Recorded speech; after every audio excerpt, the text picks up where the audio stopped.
nnukwu mmadụ n'ọkụ mma onye mee nke ọma ebulie ya elu si ya jide nke o ji na-aga n'iru biko ka anyị gbakọ kịta wee kelee Eze-Ana adịghị adị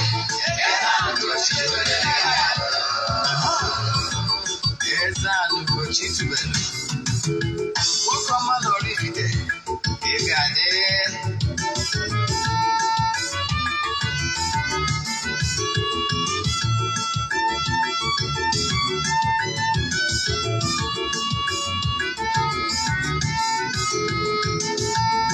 ọdịnala bụ eziokwu ọdịnala bụ ụzọ ndụ ị ma na o nwere olu na-eti mkpu na-asị ụmụ Igbo chigharịa ụmụ Igbo chigharịa kwa mbọsị ọ na-eti n'ụtụtụ n'abalị ọ nọ na nkụzi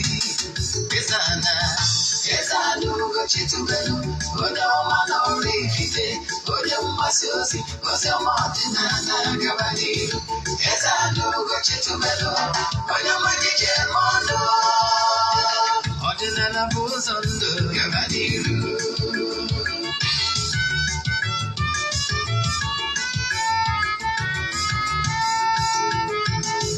Eze-Ana Ugochi tubelu onye ọma na oraifite onye mgbasa ozi ọma ọdịnala gaba n'ihu Eze-Ana Ugochi tubelu onye ọma dije eme ọnụ ọdịnala bụ ụzọ ndụ gaba n'ihu Eze-Ana ga-adị Ugochi tubelu ga-adị Ugochi tubelu tempụl ọ ya adị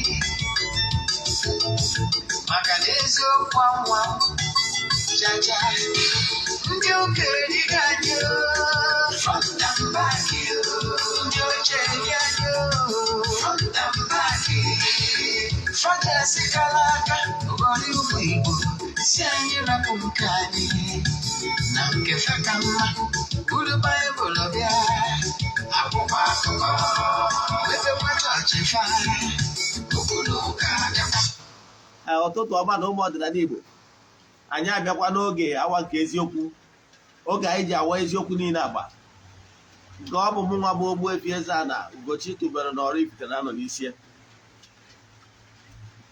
maka ndị ọpụta ataba izizi ha na-afụ m na soshal midia afọ ọzọ m bụ Ogbuefi Eze-Ana Ugochi tubelu oraifite afa nji wee chi ọzọ Eze-Ana abụ m onye isi nchụaja na Ugochi tubelu ọdịnala tempụl nke dị na oraifite na Anambra steeti anyị na-agba afa miri emi n'ụkwazi ọrụ mmụọ dị iche iche abụkwazi m onye isi nchụaja na ọdịnala restoration prayer ministry bụrụkwazi onye mgbasa ozi ọdịnala Igbo so you can call me an ọdịnala evangelist.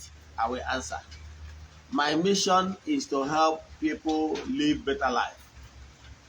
N'ụbọchị tata n'oge awa nke eziokwu isiokwu nji wee bịa n'ụbọchị tata bụ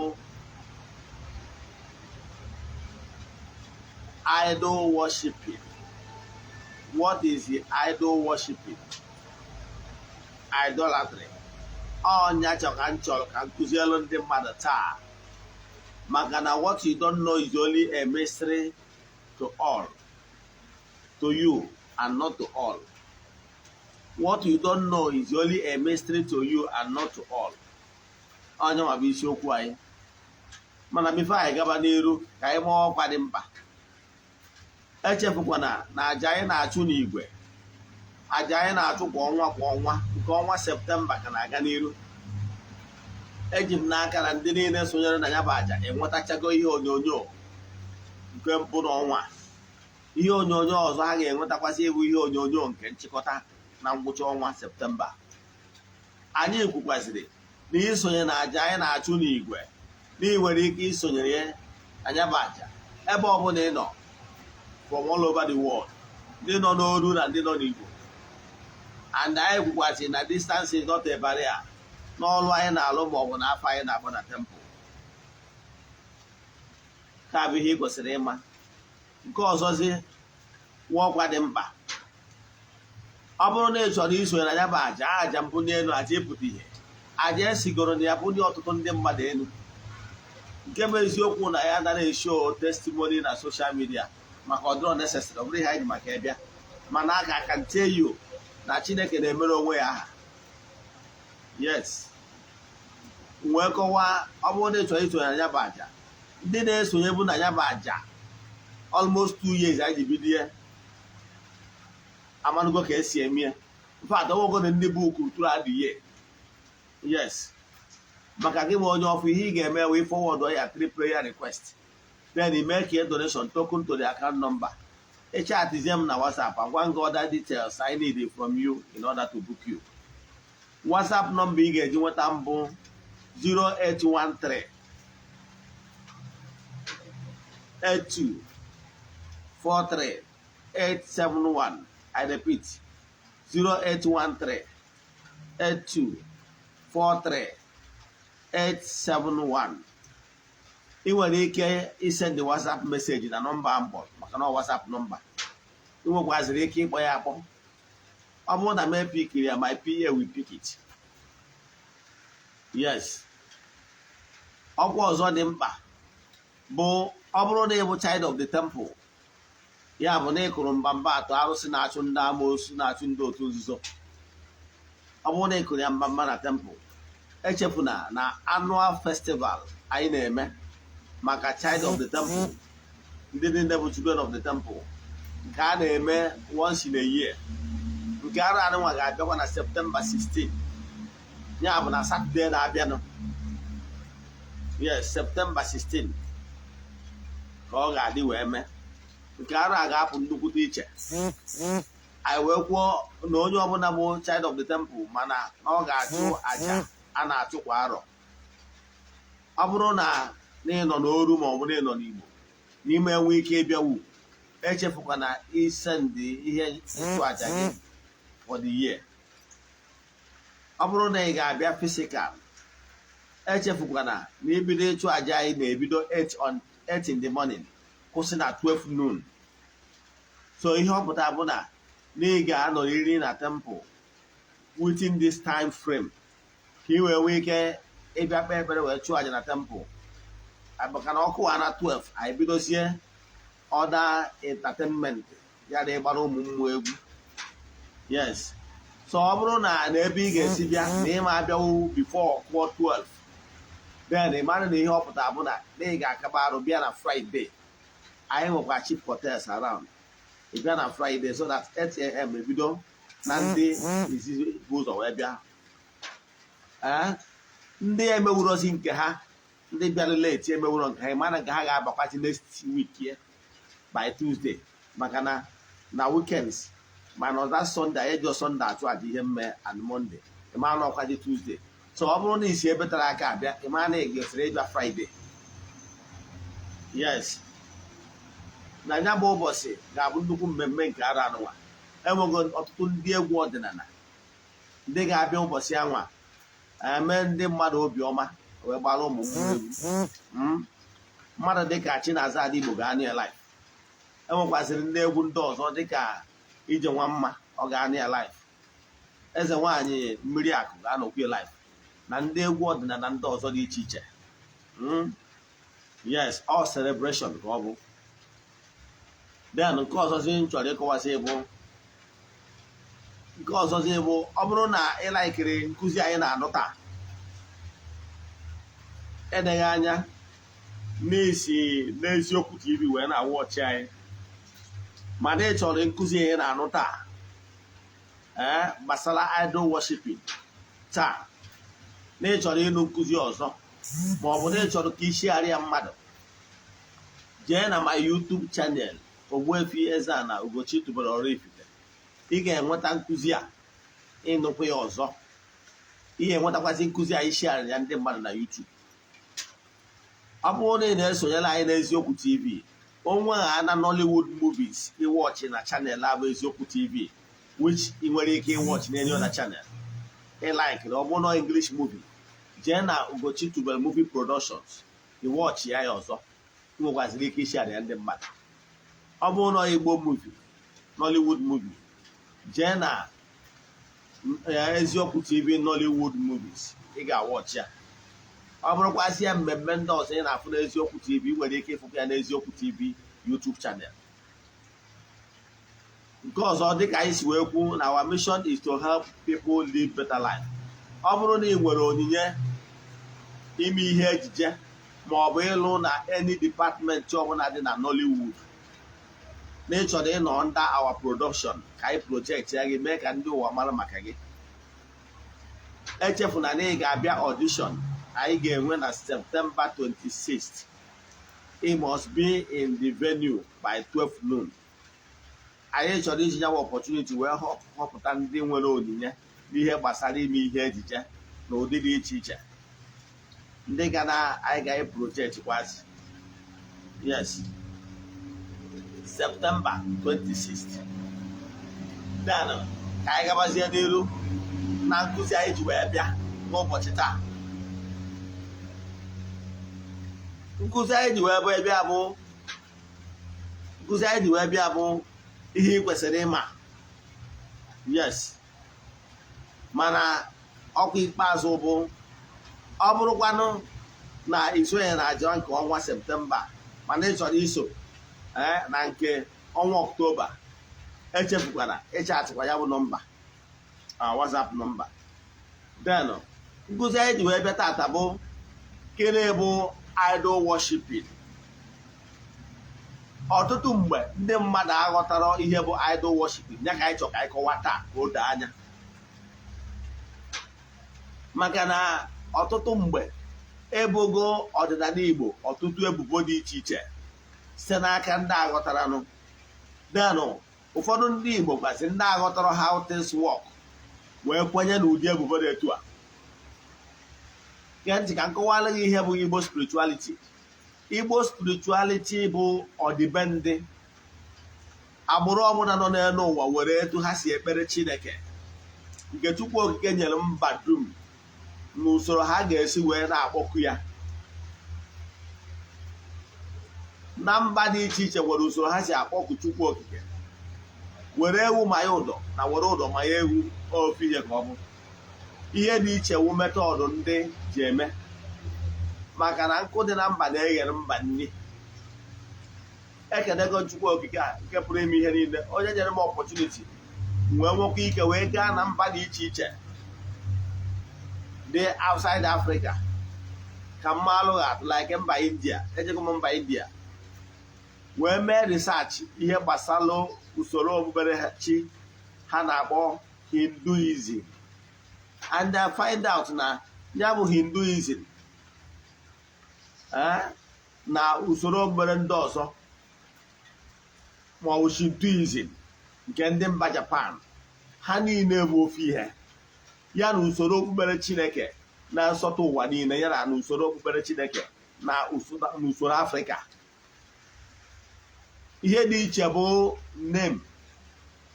Mana I can tell you na research m megoro so far, okpukpere niile ndị a kwenyelụ na Chukwu Okike nke pụrụ ime ihe niile, kwenyekwazị na-enwere ndị njelu nke Chukwu na-ejere Chukwu na mmadụ ozi. Abịazie n'usoro anyị wụ ndị Afrịka, anyị kwenyekwara na Chukwu Okike nke pụrụ ime ihe niile bụ ya bụ Chukwu Okike, ya bụ dị unmovable mover. O nwere ihe ọbụla ekere eke nke na-esiro n'aka ya wee bịa. Ọnyanwa bụ chi nke ahụ, chi nke ukwu a nke ndị nna nna anyị ha kpọkuru na gboo. Andochi a ka bụ Chineke nke pụrụ ime ihe niile. Andochi a bụ chi ọdịnala. Ọchị a bụ chi ndị nna nna ha gbọkwuru.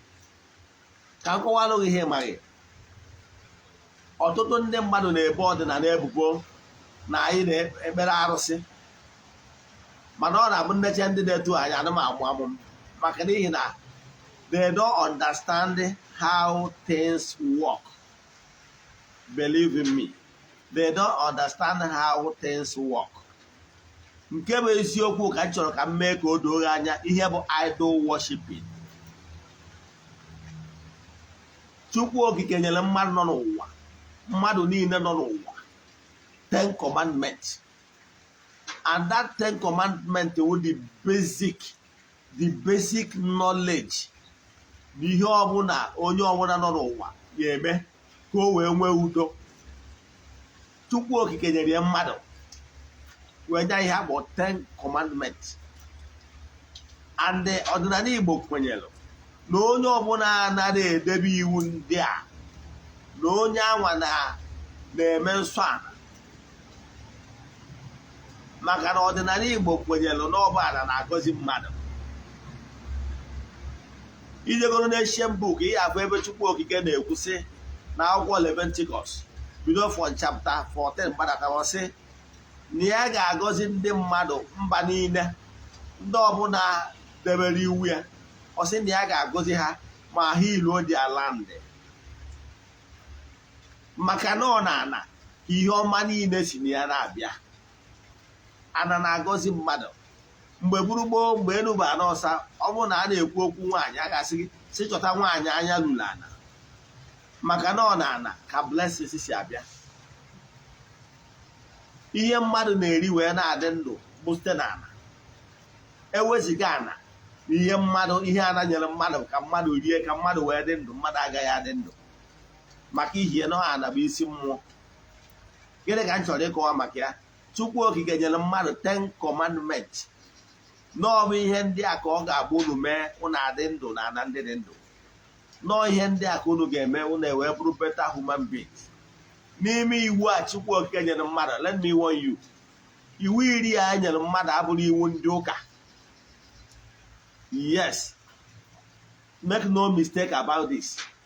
10 commandments abụrụ iwu ndị na-eje ụka anya, ụka ndị ọcha ndị eriri eri. Ọ bụrụ ya. 10 commandments has been in existence even before BC. That is it. 10 commandments a dịbalụ agbara mgbe ụwa bido n'ọgba a ka ọ dịba. Kama na Chukwu okike na-eme from time to time onye nwekwa iwu ọzọ maka agbụrụ ọbụla. Mana ndị obodo a na-akpọ ndị Juu ha maka esi edebe document. Yes, so they are too good at documentation. Ọnya ka ha ji wee document ya their own. Mgbe Moses wetakwara iwu ọzọ wee nyekwa ụmụnne ya. Mana anyị wa Africa, we are not good at documentation. Rather, we pass information from mouth to mouth. Nna na-ekwu okwu sị na nna ya gwara ya, nna m gwara m. Ndị Igbo kwenyere na ihe nna ha gwara ha from mouth to mouth. So ihe nna achọ ịkọwala gị bụ na the whole names e mentioned na that Old Testament, ọ bụrụgoro ka esi ka iwelu akaụntụ ndị ụka dị na Old Testament nke mentioned Moses, Aaron, Elisha, ndị niile ya mentioned, none of them was a Christian. Ịghọtara ya? Iwu ndị niile a gbara afa na Old Testament onwere onye n'ime ha bụ Christian.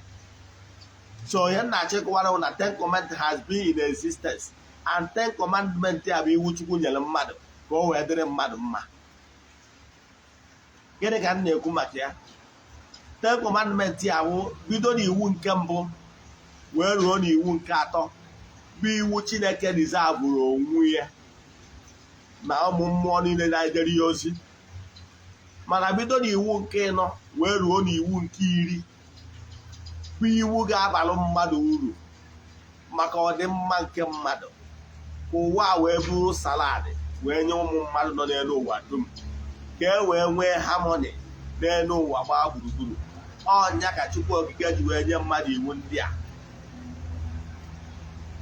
Mana ihe anyị chọrọ ineba anya na ya bụ gbasagolo nke metụrụ iwu nke Chukwu nke mbụ. Mgbe anyị na-eje katikizim ndị ụka ọbịa, agụkwara anyị bụ iwu. Iwu nke Chukwu nke mbụ sị, abụ m na Chukwu gị ga-enwe na Chukwu ọzọ belụsọ m. I'm your God thy Lord. Abụ Chukwu okike. Do not have another God before me. Let me give you the explanation what it means. What it means is that don't love any other thing, whether an image of human being or image of anything created by him, God. don't love any of those things. Don't love any of those things more than me. Don't love any of these creatures before me. All human. Chukwu Okike does not forbid human being from molding things. Ihe nji akọwa ihe niile abụ na ọ bụrụ na mmadụ ama n'ebe esi n'ozu, o nwere ike ọsị ebe sọrọ osi wee bọwa. Yes. I was once a Bible scholar, so I will teach you the basic knowledge in the Rema.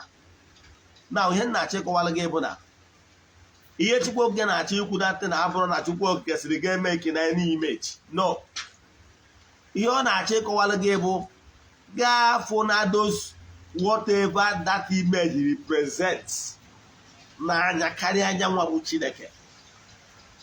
And maka na ihe ọ bụla ịfụrụ n'anya karịa ka ị na-edebe iwu ọkụ ya. Now, ọ bụrụ na don't obey whatever those images represent against nyanwa. Ya, ọ bụrụ na Chineke sịrị thou shall not kill. Ihe ọ pụtara that na onwere any other human being that will delegate you or mandate you to kill and you obey. Maka na ị ga-emeriri obey Chukwu Okike ahụ nke pụrụ ime ihe niile, unmovable mover, maka na ike niile si n'aka ya abịa. So whenever you are taking so much this direction from ihe Chukwu kere eke and trying to please ihe Chukwu kere eke and hate God, mgbe anwa ị na-worship ihe Chukwu kere eke. Ama na ịtụ asị kọwa odoro gị anya. Ihe na-achọ ịkọwara gị bụ when you are trying to show love to human being against God will, mgbe ị na-erubere ihe Chineke kere isi karịa irubere Chineke onye kere ihe dum, ihe ọ pụtara bụ na ihe ahụ ị na-erubere isi bụ ihe ị na-efe. Maka na gịnị bụ love? Gịnị bụ loyalty? So if you love God, na-erubere Chineke isi, ị ga na-ekweru Chineke ihe niile okwu. A sịkwarị na ihe awa Chineke kwuru megidere mmadụ, don't obey man, rather obey God, the creator of the whole universe. Let me give you an example. Chukwu Okike na the same agba ochie na the same Old Testament. Mgbe ndị mmadụ bidoro, ụmụ Israel bidoro, ihe nji ekwu oturu gị Bible, you know why? Ihe nji ekwu oturu gị Bible abụrụ na Bible is superior than any other spiritual books. At least I have read so many spiritual books. Mana ihe nji ekwu oturu gị Bible bụ na mma na 80% of my audience have come across Bible in one way or the other. Therefore, if I want to explain what you don't understand, I will use what you know as a template to show you what you don't know. Hope you understand it. Yes. In ordinary Igbo, anyị nwere akwụkwọ nsọ nyere account of ihe mere n'ala Igbo na usoro ndị Igbo si ebi ndụ wee na-efe Chineke. A na-akpọ ya bụ akwụkwọ Holy Nkomi. Ọ dị n'onu English, ọ dị n'onu Igbo. All the founders of Godian religion a na-akpọ ụka ọdịnala, ọ ha chịkọbara ya bụ akwụkwọ. Yes. So kedu ihe m na-ekwu maka ya? Ihe m na-ekwu maka ya bụ na ihe bụ mmadụ ikpere arụsị bụ mgbe ile ọvụrụ ihe ọbụla were ma datịna ile ọvụrụ ọ dị n'ụdị imeji, n'imeji mmadụ ma ọ bụ n'ụdị imeji anụ ọhịa ma ọ bụ n'ụdị imeji ihe ọbụla Chukwu kere eke. You love that thing more than God. Then immediately you love that thing more than God. Ihe ọ pụtara bụ na ya bụ ihe ka ị na-efesi, na ọnya bụ ihe ka ị na-worshipzi. And that thing ị na-worshipzi ịfụrụ n'anya karịa Chineke became your idol. Ị ghọtara ihe a? Now, Chukwu Okike maka ndị na-eme argument na Chukwu okike sịrị sị akpụ n'ihe ọkpụkpọ ọbụla. Ịghọtara ya? Ọkwa na ise Chukwu okike anwa gwara ndị mmadụ mgbe agwọ na-ata ndị mmadụ maka ihi na ndị mmadụ bidoro nupụrụ isi n'iwu Chineke. Ihe mgbu ihe otiti wee dakwasị ụmụ ndị Juu. Achọrọ ka m were akụkọ ahụ ịma wee kọwara gị ihe. Mgbe ihe otiti bidoro dakwasị ụmụ Izrel maka ihi na ha nupụrụ isi n'iwu Chukwu okike nyere mmadụ. Mgbe ha nupụrụ isi a gwara anyị na agwọ from nowhere bidoro taba ha. Ọ na-atafa ha na-anwụ, ọ na-ata ha na-anwụ. Chukwu okike wee gwa Moses ya jee kpụọ agwọ.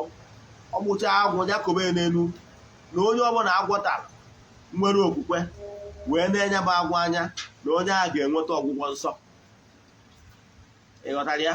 So ihe nna-achọ ịkọwara gị bụ na ise Chukwu agwasịrị gị ọtụtụ ndị mmadụ na-ekwu otu na ọsịrịsị akpụ n'ihe ọkpụkpọ ọbụla na onye kpọọ ihe ọkpụkpọ ọ bụrụ na ofebe gị ihe ọkpụ. Ọkwa na ise Chukwu anwa gwakwara gị si ndị agwa Moses si ya onye ọbụla agwọ tara onye nwere okwukwe na mụnwa bụ Chineke ya na anya na-agwọ a akpụrụ akpụ na ọ ga-enweta healing.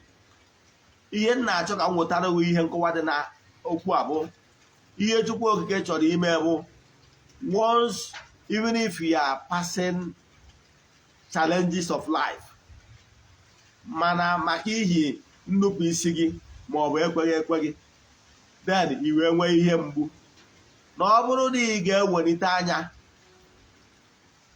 nnedo ya anya site n'okwukwe na dead bone shall rise again na ị ga-adịkwa ndụ ọfụrụ na ihe ọma ga-ebido mebere gị. O nwere anya ọbụla fụrụ Chukwu ga-adị ndụ. You can never see God. Ihe Chukwu okike mere ọbụla o si n'aka ndị ozi ya dịka Moses n'oge nke ya bụ a messenger to his people wee na-eduzi ndị nke ya ụzọ. Mgbe agwọ si Chukwu okike sisi gbụọ agwọ, mgbe ọ bụrụ ị nele agwọ anwa anya by faith maka na ị na-ene ya anya na-eme ihe maka na Chukwu chọrọ ka ime ihe na-etu a, that faith bụ ihe ya azọ gị ndụ. That is why na agwọ tagoro gị n'anya na agwọ ahụ agbụrụ akpụ with faith you will be healed. Etu anwa Chukwu okike na agba ochie si wee gwa ndị leaders dịka Moses na ndị otu ya ha kpụọ agwọ maka ndị ihe ọtịta tara, ndị na-enweta ihe mgbu na ihe mpịawa azụ maka ihibisi obedient ha na iwu Chukwu. Agwọ wee na-ata ha, ihe mgbu wee na-eme ha, ha wee na-anwụ. Na ọ bụrụ na onye ọbụla n'ime ha ga-enwe okwukwe wee rube isi wee mee ihe a Chukwu okike si n'aka ndị ndu wee fiwe, ya bụ agwọ ahụ agbụrụ agbụ bụ ife efiwere efiwe ka ọ bụ. So ọ bụrụ na ha ga-ene anya in faith n'afa Chukwu okike nke pụrụ ime ihe niile na irube isi n'iwu Chukwu, na ha ga-adị mma na ọnọdụ ọjọọ ha ga-agbanwe. Ọkwa etu ahụ ka Chukwu okike si wee nye ndị nna nna anyị ha direction ka ha wube okwu mmụọ dị iche iche maka ọdịmma nke mmadụ. I can tell you na okwu mmụọ dị iche iche ị na-afụ ehibere site na ntụziaka nke Chukwu okike. Those men mere install because they receive inspiration from above. O nwere mgbe ha mere n'ike aka ha maka na apart from the wisdom and knowledge of God you can do nothing. So those our forefathers was inspired to install those entities of powers ka ha wee binyere anyị. All those entities of powers bụ ka ha na-eweta udo in the midst of people, ka ha na-ekpe udo, ka ha na-atọ ndị mmadụ na-agbụ.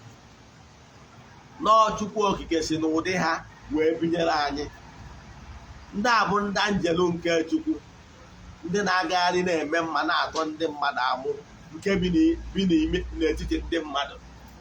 Nke bụ eziokwu na onwere anya ọbụla fụrụ Chineke ga-adị ndụ. Even common n'izuru elemental beings ndị obere mmụọ ọma, n'izuru ha n'ụzọ n'ime ịkpa, ma ọ bụ n'izuru ha ka ị na-echu mmiri, ma ọ bụ n'izuru ha ka ị na-aga njem. O nwero ka onye time ọbụla ị mere encounter real elemental beings, isi ga-ebu gị. Ọ bụrụkwa ihe na pictures ndị na-afụ na social media, enwere ike anọkọta ese ofu pictures ụlọ moment. Ihe dị na-abụ imagination of the painter, the artist.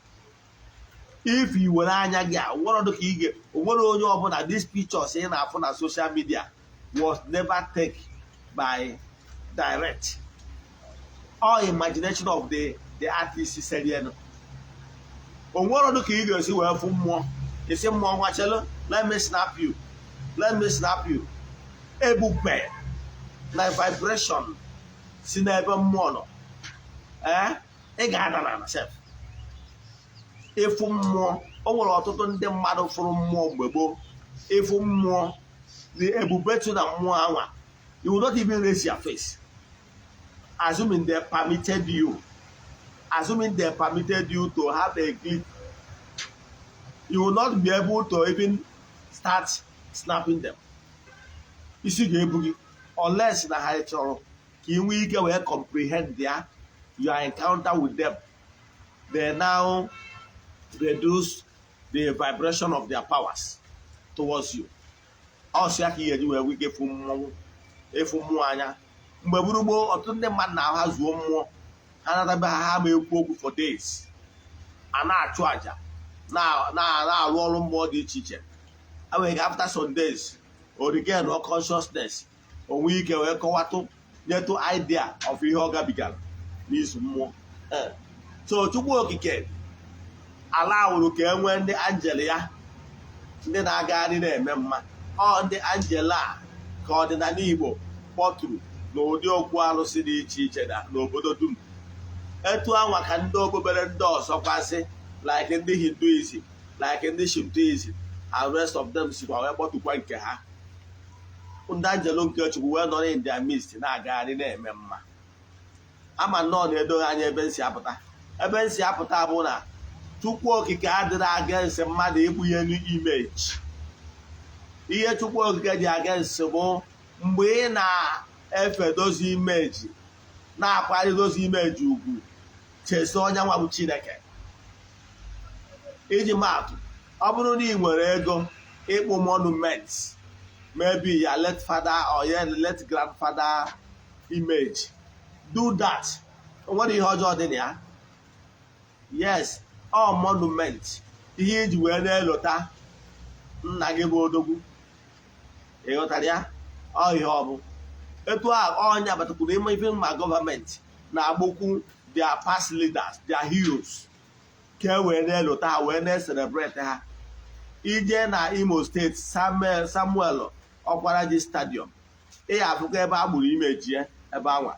Does not mean na a na-worship Samuel Okparaji. Ịghọtara ya? Mana ọ monument ihe ọ ga-agba ejiri mara ya bụ ịfụ another monument. Icheta there was a man called Samuel Okparaji. Etu a ka ndị Igbo ji wee na-recognize ndị angelo nke Chukwu na-ejere Chukwu na mmadụ ozi na-agagharị na-eme mma, dịka Amadioha, Udo, Ogwugwu, Ụlasị and rest of them. Enwere ike nwee carved image nke representịrị ha, but that does not mean that we are worshiping them, because we understand na ha bụ the representative of God Almighty. Yes, we are not worshiping them. Before ndị anyarị abịa n'ala Igbo, ndị Igbo na-akpụbu ihe ọkpụkpụ, ndị Igbo na-emebu carving iji wee na-elota ndị nna nna ha. Ọ bụrụ ndị Rom gwara anyị ka esi akpụ ihe ọkpụkpụ. Ịghọtara ya? Ọ bụrụ ndị Rom gwara anyị na ha esi akpụ ihe ọkpụkpụ. Anyị na-akpụburu ihe ọkpụkpụ.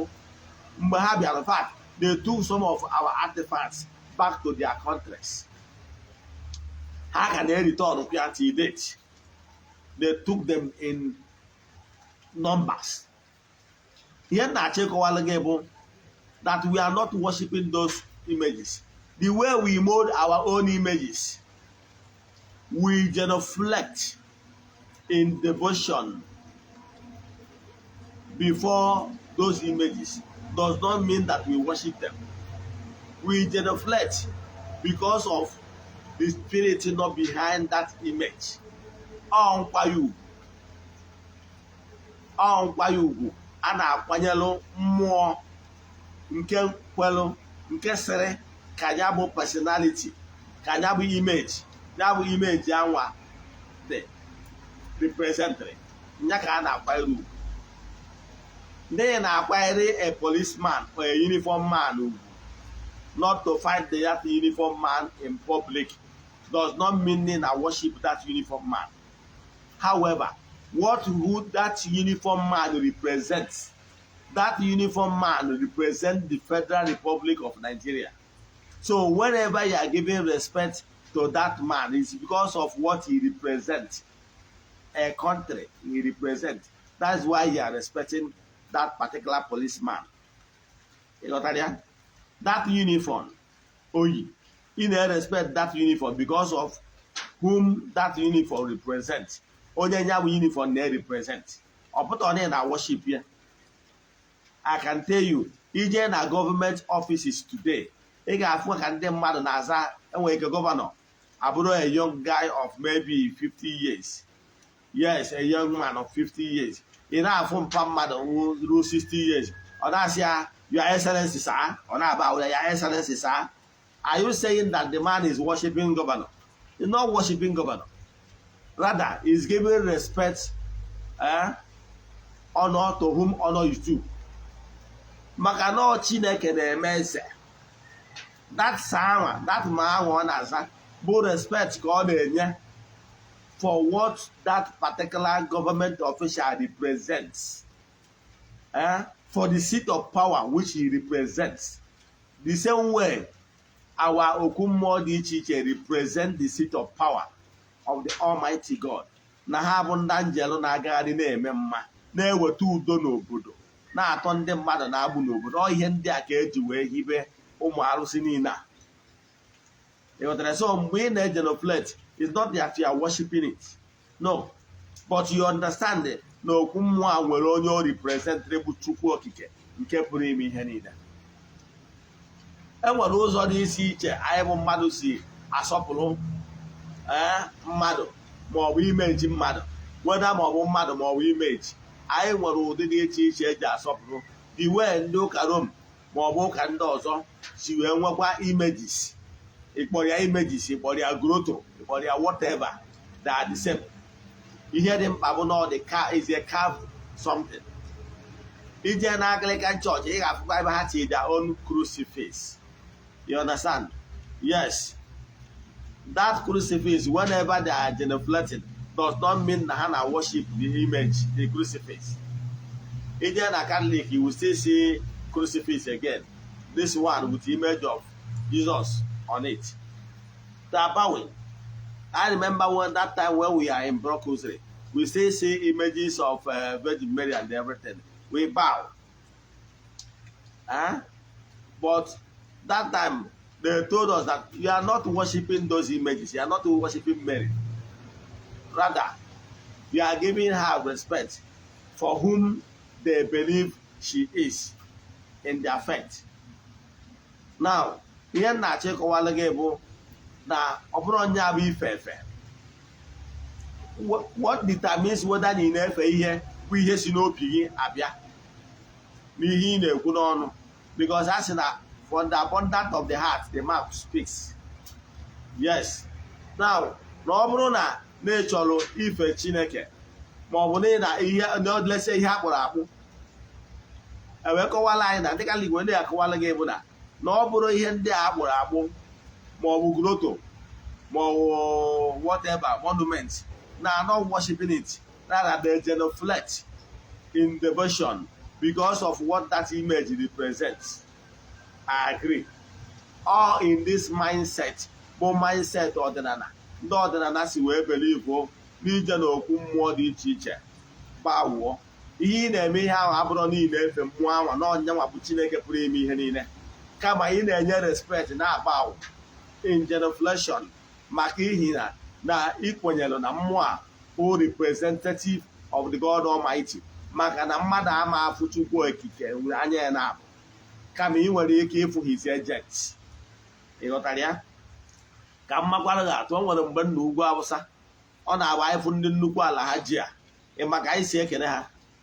Anyịfụ ndị nnukwu ala ha ji a ka anyị si ekene ha bụ rankadede kwuo nnukwu ekene karịsịrị ekene ị ga-ekene nnukwu mmadụ na anụ ukwu. N'itụnyere rankadede does not mean na worship ya. Mgbe ahụ ịtụnyere rankadede, you bow in respect. O nwere ka otitezi gị aka n'azụ si get up. Ịghọtara ya? Ọ bụrụ ofe ka ị na-efie ka ọzọ ụmụnne anyị ndị ofe mmanụ ọfụzi onye anwa okenye ekwesịrị na ọ ga-ekene ya, ọ sị ya ka arụ obendịeri ya, ọ tukwa ya akasị ya bili ya. N'ala Igbo anya, mgbe ezi dị n'ukwu ụkwa ka m na-agba gị ha, mgbe ezi dị n'ukwu ụkwa nwaanyị na-awọfụta ọfụ di ya, maka na nwoke na nwaanyị a na-edina n'ofu mkpuke na mgbe gboo.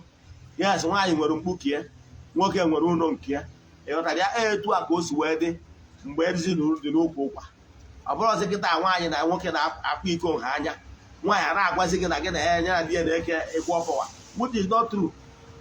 Ịghọtara ya? Ọ bụrụ ọnya ka m bịara ịkọwa taa, mana ihe m na-achọ ịkọwala gị bụ na mgbe anwa na-abụ nwaanyị teta ụla ọfụ nna ya ukwu obendịelu di ya, nna ya ekene m gị nna ya ụtụtụ ọma, nwunye ya di ya wee tie ya aka n'azụ wee sị ya lọlọ m ọ ya adịrị gị mma, wee gọzie ya.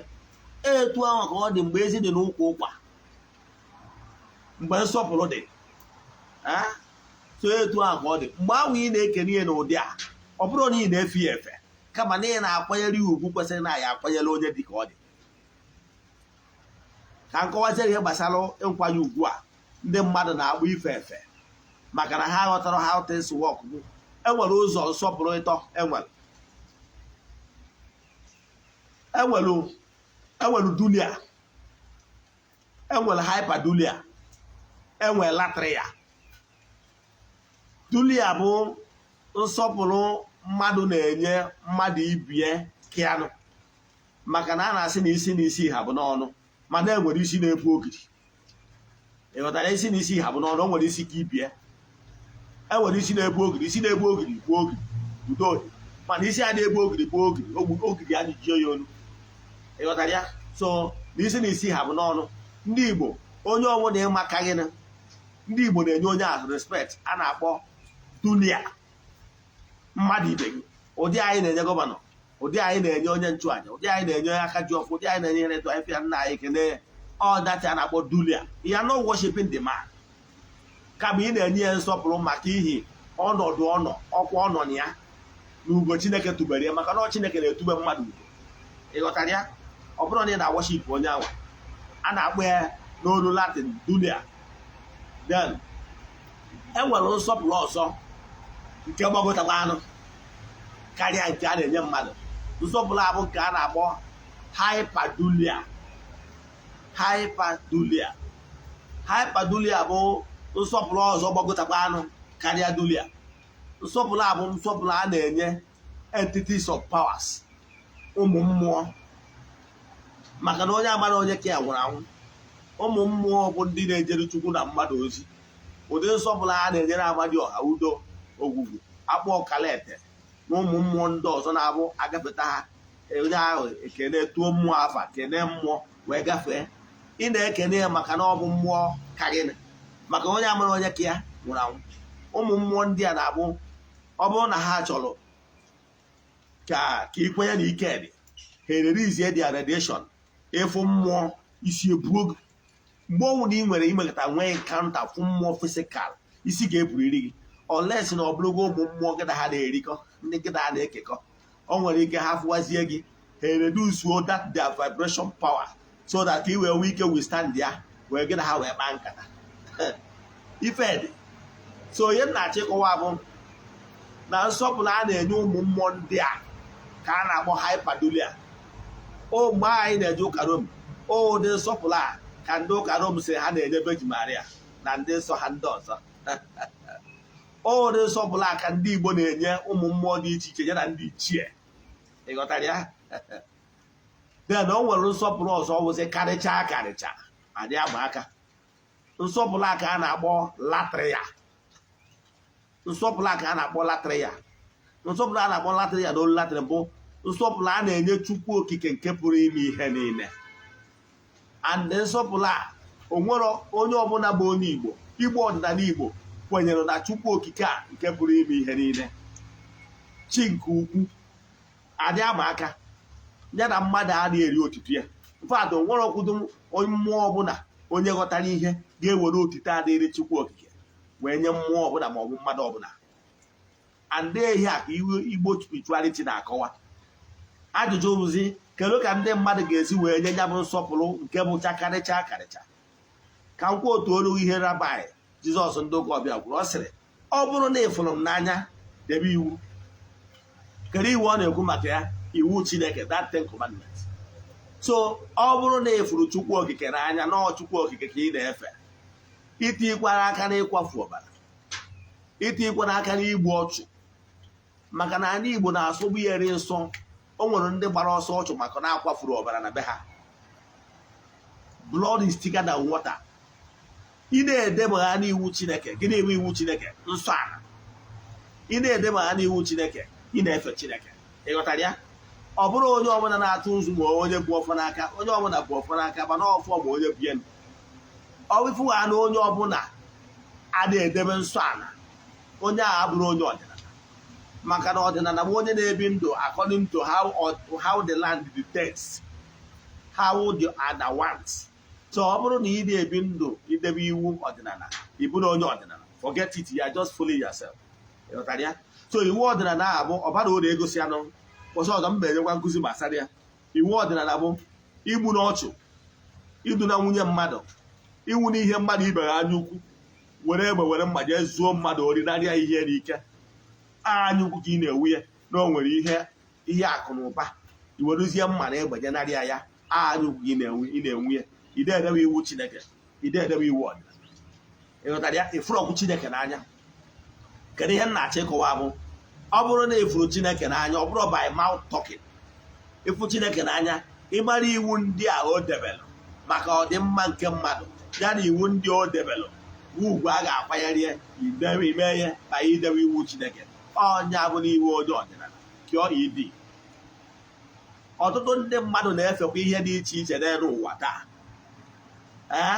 ọ mmadụ ibu ahịfịa n'anya na-asị onye ọdọ ya ka ewepụ ihe dị ya n'anya ka m gwa ụzọ ndị mmadụ si ekpere arụsị ọ bụrụ na ifuru ego nke ụwa n'anya to the extent na ị ga-eje kidnap mmadụ na ị ga-egbu mmadụ ka ị wee nwee ego nke ụwa ego ka ị na-efe you are worshiping money you are an idol worshiper ịghọtara ya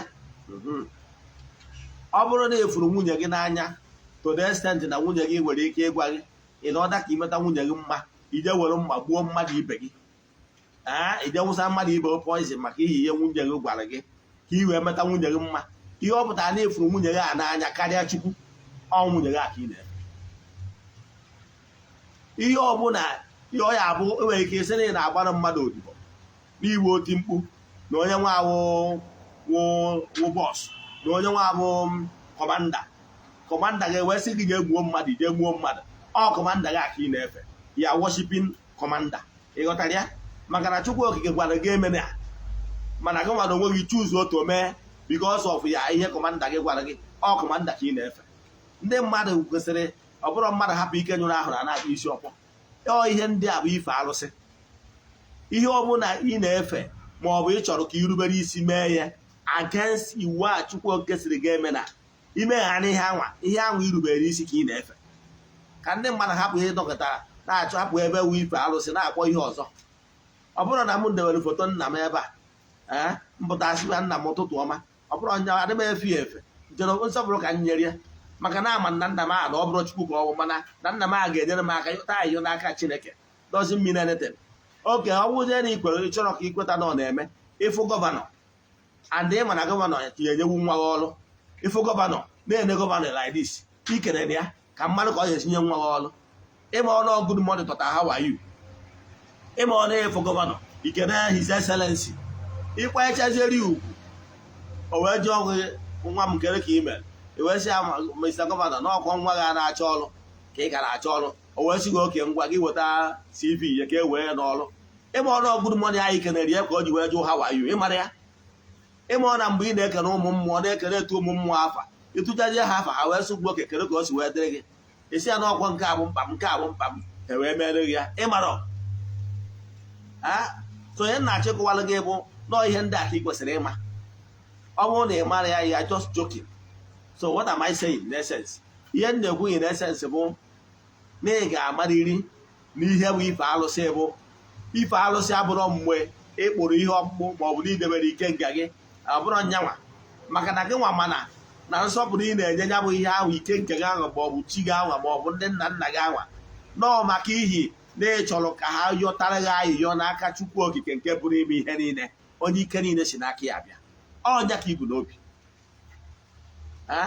a na-akpọ ya PR mgbe m na-achụrụ ndị ichie aja mgbe m na-achụrụ mmụọ dị iche iche entities of powers nọ na temple na-agagharị na-eme mma mgbe m na-achụrụ ha aja adịm efe ha na ha bụ Chukwu mana ihe m na-ebi udo n'aka ha bụ ihe a na-akpọ personal relation ana m ebi udo bridges ka mụ na ha dị na mma maka na ha nwere ihe ha na-afụ madị afụ maka na ha nọ na mmụọ ihe m na-ebi udoro personal relation m na-achụrụ ha aja bụ na m na-eme ka ha wee nwee ike bụrụ ayịyọ m wee bujenu chi nke ukwu anwa which they can relate with mana m nwa dịka mmadụ nọ n'anụ ahụ I will not relate with Chukwu Okike anwa direct ihe a ga-emezi owu eburu akwụkwọ m anwa ayịyọ m anwa bujie na dipatmentị ga-afụ maka na grantry my wish.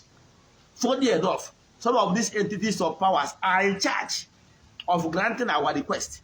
Ị nwere ike ibutezie that respect ya we respect wee sị ụmụ mmụọ biko nekwa na ihe nna ayọ ana m ayọ nwa mgbe anyị na-ebuje esefụ ọ bụrụ na mmụọ ị na-ayọ ị na-agwanye na ayọ nwa bụ nyanwa dị nchaji of ije nwa n'elu ụwa ebe ọ na Chukwu Okike kere ọrụ eke ọ nọ na trod ya etu a Mr. President si wee nọrọ n'ochie wee nwee minista na-afụ maka pawa minista na-afụ maka edukeshọn ịmụrụ na unu meta minista na-afụ maka edukeshọn ọfụma ọ bịa saịtị ya yunivasiti ma ọ bụ na akwụkwọ n'obodo ụlọ ife nweta Mr. President ihe Mr. President ga-emewu o dechacha ya mee ya approve minista o bujere Mr. President si ya Mr. President na-achọkwa n'ịlụ ụlọ akwụkwọ n'obodo dị etu a na ọ dị ha mkpa Mr. President asaịnụọ ya kọntraktị ebido ịmara so ihe ndị njem nke Chukwu na-alụ bụ ihe anyị na-ebuild personal relation with ha nwa bụ ka ha nwere onwe ha wee nwee ike bụrụ anyị anyị maka na ha nwa ma the right person na ọ bụrụ na m na-achụrụ my late father aja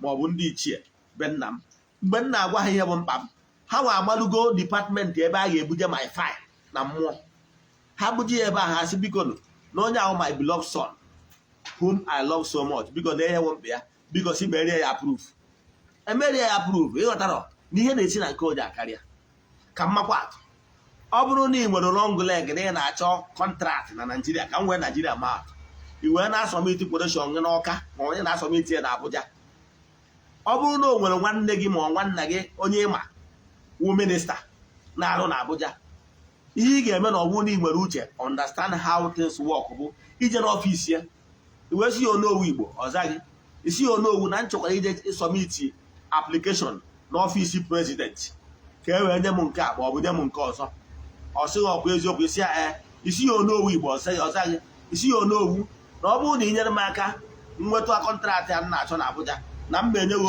ofu nama ma ọ na mma emere gị nke ma ọ na mma abịa kele gị onowu ọsịghị ọhịa ikwuru isi ya ọsịghị na iwe ezigbo nwa maka n'ihi na ịma na n'ugwu bụ nkwanye nwaanyị ji anụta ibi ya na ebe ọ nwụ na-esiri ka ị bịa n'ọfịs ya bịa kelegori ya wee gwa ya ihe bụ ebumnobi gị nke bụ eziokwu na ihe ahụ ị mere ga-eme ịnwetata kọntraktị ị na-achọ maka na onowu Igbo that's respect ịbịa ji ya as minista wee gwa ya ihe ị na-achọ ọ ga-eti isi aka buru faịlụ ya anwa jekwu minista na-afụ maka edukeshọn si ya nekwa ihe nwanne nwoke na-achọ biko si merie ya minista ejiri maka na minista ibi ya bịara wee megide saịnụọ ya to how things work mana ọ bụrụ na ị ghọtara how things work ị na-agagharị na-akụ ọta na-ekwusasị so onye abatara iwu ndị Igbo ji echukwu ụmụ mmụọ ezumezu maka na ha ga-enyere anyị aka ka ihe wee dịrị anyị na mfe ka mmakwa atụ anọ na Ugochi tụwara na temple. O nwere ndị nwere ike ọ bụrụ na onye ahụ nwere ka o si mee kwesịrị ịṅa ntị, mana o nwere ụdị mmadụ ọ ga-esi n'aka ya wee bịa, ọ bụrụ onye mụ na ya na-erikọ mụ na ya na-ekekọ wee yọọ ihe dị etu a, o nwere ihe mere ka m ghara ime ya dịka mmadụ. Etu a ka ọ dị. Ịghọtara, o nwere onye ya ahụ isi na ịma afọ gị bụ nata onye a maka na o mere nke a ma ọ na o mere nke ọzọ, mana o nwere onye ga-eduli ya bịa. Ị na-eche onye dị wee bịa sị mba ada ọ bụrụ onye ma jụrụ okwu ịma mee something. Ịghọtara ya? Etu ihe si eme n'ụwa ka o si eme na mmụọ. Ka m kwụsị ebe a. Eji m n'aka na ịghọtara ihe nkụwara gbasara mmadụ ife alụsị, ya na-akpọ ife alụsị idol worshiping, mana o wutere m na ndị ụka bịaji nye ya interpretation. Ọ bụrụzie na onye nọrọ n'ihu nna ya ọ gbụrụ agbụ, etu a kpọwatara nna m na tempụl kpụọ dewe obesie, ọ bụrụ na nna efe alụsị ọ na-aghọta. Ịghọtara ya? Ọ bụrụ etu anwa ihe ndị akpọkwuru nna m bụ nna m biko nekwa ihe na-etu a nwa ahụ chọrọ tiri m aka na mmụọ ka m nweta ihe a. All smartness, smart move, maka na ihe na-esi na nke onye akarịa. Ka m kwụsị ebe a. Inwe ajụjụ na nkụzi a ma ọ bụ na ịchọ ka a maara gị afa mmiri, send alụ m meseji na WhatsApp 0813 8243 871. I repeat 0813 8243 871. Ka ọ dịkwa n'oge awa nke eziokwu echi niile. N'aha Chukwu okike nke pụrụ ime ihe niile, onye ike niile si n'aka ya bịa. Ekwubie m okwu n'isi ndị niile na-esonyere anyị n'oge awa nke eziokwu, ọ kachasị n'isi ndị Friends of the Temple na Children of the Temple, ya na isi ndị niile na-esonyere anyị na aja anyị na-achụ kwa ọnwa kwa ọnwa. Asị nke ọma ka mere ha n'ebe ọ bụla ha nọ. Asị m na onye na-achụ ha ga-ada, na onye chechara ihe ọjọọ ya eme ha, na onye anyị eme onwe ya, na ha ga-ejere obodo, na ha ga-adara obodo, na ha ga-adịkwazị ka echi, maka na echi adịghị agwụ agwụ. N'aha Chukwu okike nke pụrụ ime ihe niile, let there be miracle upon their lives. Ya gazie. Maka ndị na-esokwa m na social media, ndị chọrọ isendịrị m meseji, WhatsApp message only, WhatsApp message only, sendịalụ m meseji na my WhatsApp personal number 0805 7837672. I repeat 0805 7837672. This number mkpọrọ solely WhatsApp message only. Ya gazie. Metụkwara aka na share button. Daalụ.